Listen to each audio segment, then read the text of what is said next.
इत्र दानों के बस की बात नहीं, रेगे शफ़ाफ से निकालता है। तू वो खुशबू के अब्रे बारां जिसे खाक की नाफ से निकालता है।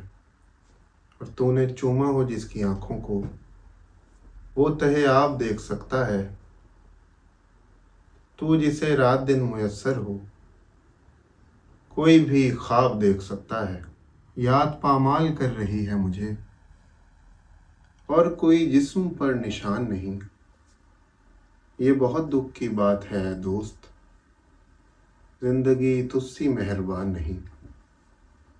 आशनाई की तेग से कोई दर अजियत का बंद करता है। मैं भी उसका ख्याल रखता हूँ, वो भी मुझको पसंद करता है। तुझसे मिलकर मुझे यकीन आया, हम मिजाजी का सहर होता है।